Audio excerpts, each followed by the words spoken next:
Assalamualaikum warahmatullahi wabarakatuh. Saya Animah dari kelas 10 MIA 5. Saya akan menganalisis kaidah kebahasaan dari teks wayang berikut ini. Teks ini terdiri dari 7 paragraf. Paragraf pertama atau ke-1 merupakan struktur definisi umum.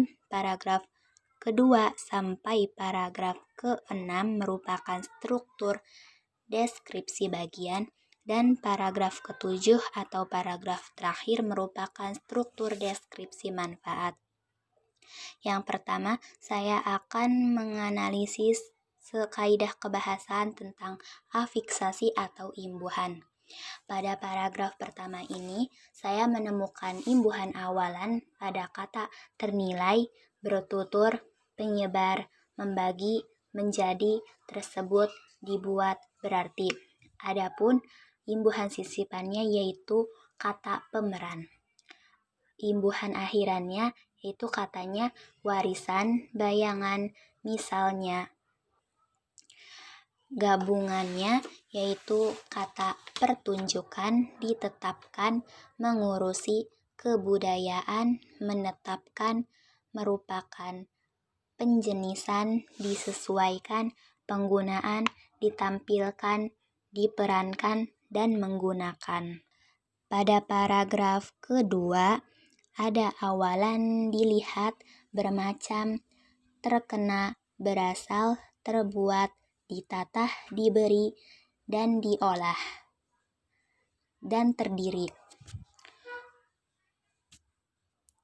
Gabungannya yaitu pertunjukannya, diperkirakan, memiliki, dan pendalangan. Pada paragraf 3 ada awalan berarti, dikenal, beragam, bersifat, menghibur.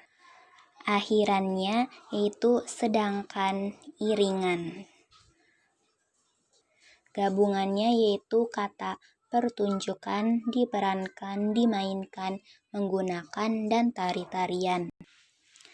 Pada paragraf 4 ada awalan yaitu berasal, terbuat, disebut, tersebut, berbahan, berbeda, berbentuk, dan diangkat. Akhirannya yaitu ada pada kata cirinya. Pada gabungannya yaitu kata selanjutnya, mempertunjukkan, dan dikenalkan. Pada paragraf 5 ada awalan kata berupa, disebut, terbuat, dibentuk, dibuat, sebagai, kepada. Akhirannya yaitu kata tiruan dan biasanya. Gabungannya yaitu kata perkembangan, pewayangan, menghasilkan, digunakan, menyerupai, merupakan, berbagai, permainan, dan penyampaian. Pada paragraf 6 ada awalan yaitu kata terdapat, berwarna, sejenis, terbaru, sehingga, dan tersebut. Akhirannya yaitu pada kata bayangan. Gabungannya yaitu pada kata pertunjukan, menggunakan, bayang-bayangnya, menggunakan, pencahayaan.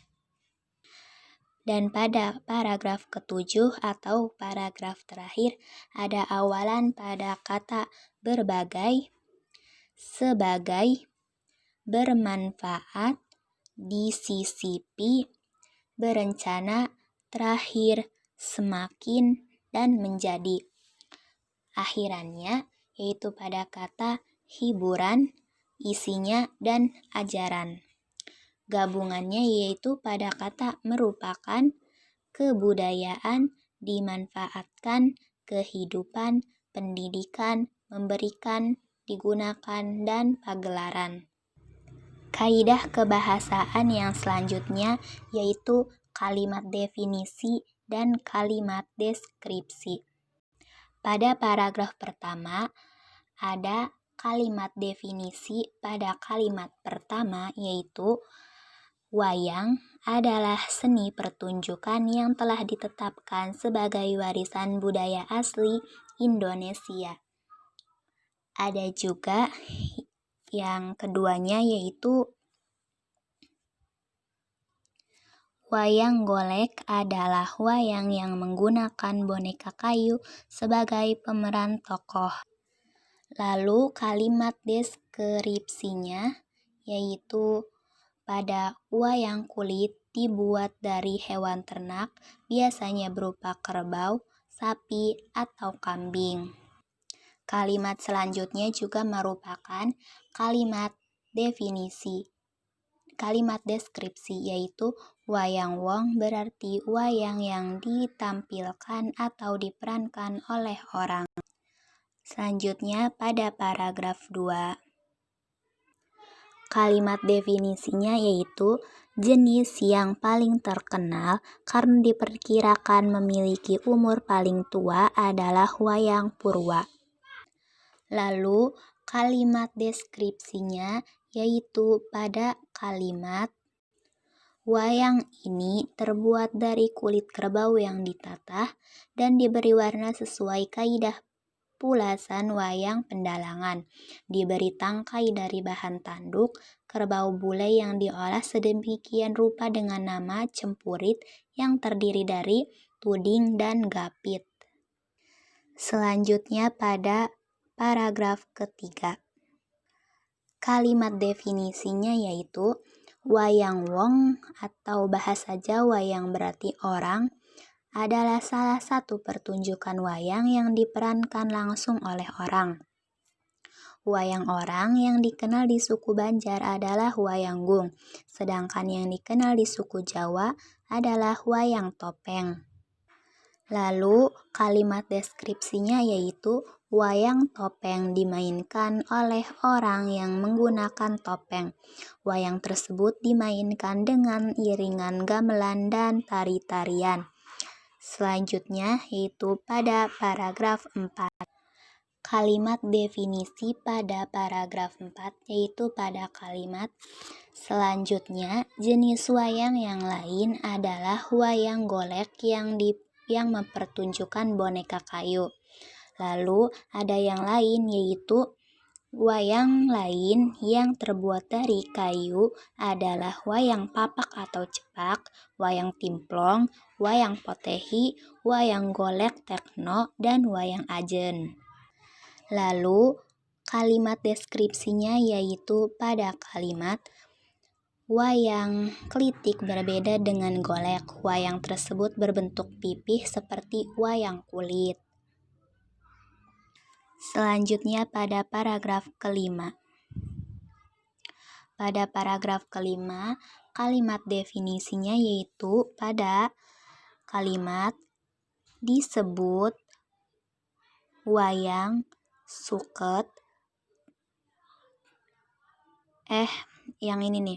Wayang suket merupakan tiruan dari berbagai figur wayang kulit yang terbuat dari rumput.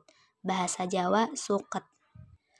Kalimat deskripsinya yaitu pada kalimat wayang suket biasanya dibuat sebagai alat permainan atau penyampaian cerita pewayangan kepada anak-anak di desa Jawa. Selanjutnya paragraf ke-6.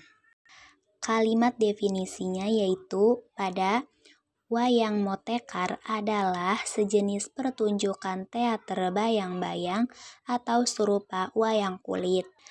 Kalimat deskripsinya yaitu pada kalimat wayang motekar ditemukan dan dikembangkan oleh Harry Dim setelah melewati eksperimen lebih dari 8 tahun, 1993 sampai 2001.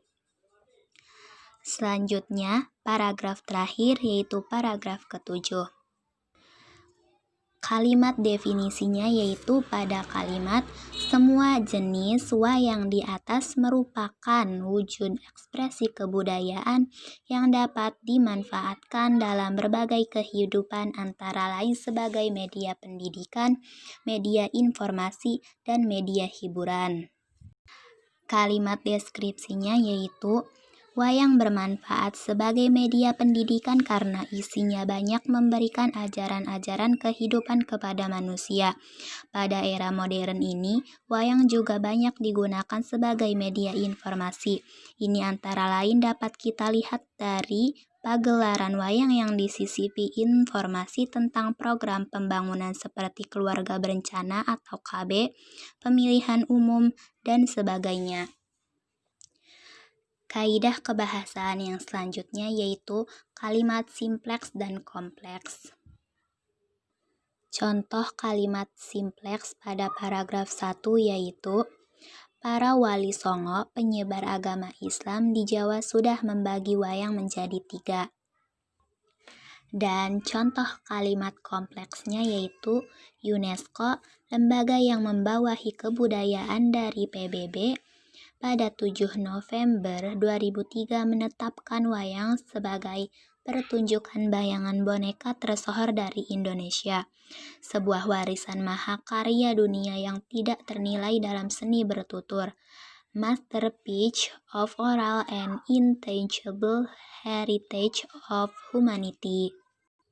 Selanjutnya, pada paragraf kedua, contoh kalimat simpleksnya yaitu jenis yang paling terkenal karena diperkirakan memiliki umur paling tua adalah wayang purba. Dan contoh kalimat kompleksnya yaitu wayang ini terbuat dari kulit kerbau yang ditatah dan diberi warna sesuai kaidah pulasan wayang pendalangan, diberi tangkai dari bahan tanduk kerbau bule yang diolah sedemikian rupa dengan nama cempurit yang terdiri dari tuding dan gapit. Selanjutnya paragraf ketiga.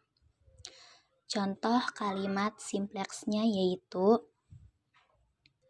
wayang topeng dimainkan oleh orang yang menggunakan topeng.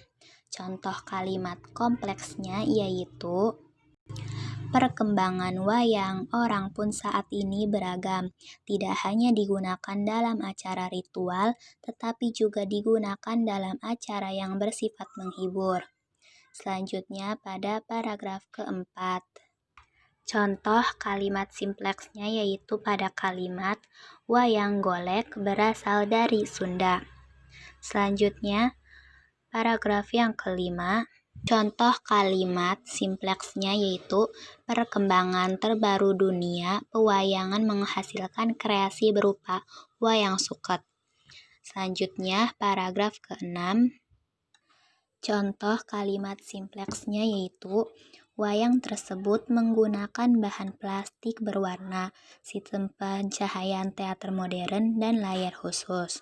Contoh kalimat kompleksnya yaitu akan tetapi jika wayang kulit memiliki bayangan yang berwarna hitam saja, wayang motekar menggunakan teknik terbaru hingga bayang-bayangnya bisa tampil dengan warna-warna penuh. Selanjutnya, paragraf ke-7. Contoh kalimat simpleksnya yaitu pada era modern ini, wayang juga banyak digunakan sebagai media informasi. Contoh kalimat kompleksnya yaitu wayang bermanfaat sebagai media pendidikan karena isinya banyak memberikan ajaran-ajaran kehidupan kepada manusia. Kaidah kebahasaan yang selanjutnya yaitu kata, frasa verba, dan frasa nomina. Ditemukan pada paragraf ke-6 yaitu pada kata bisa tampil. Dan pada paragraf ke-7 frasa verba ditemukan pada kata dapat dimanfaatkan dalam, bermanfaat sebagai, dapat kita lihat dari, dan masih tetap menjadi. Yang terakhir yaitu frasa nomina, yaitu pada kata jenis wayang, ekspresi kebudayaan, media pendidikan, media informasi, dan media hiburan. Begitulah hasil analisis kaidah kebahasaan dari saya. Jika ada yang salah, mohon dimaafkan. Wassalamualaikum.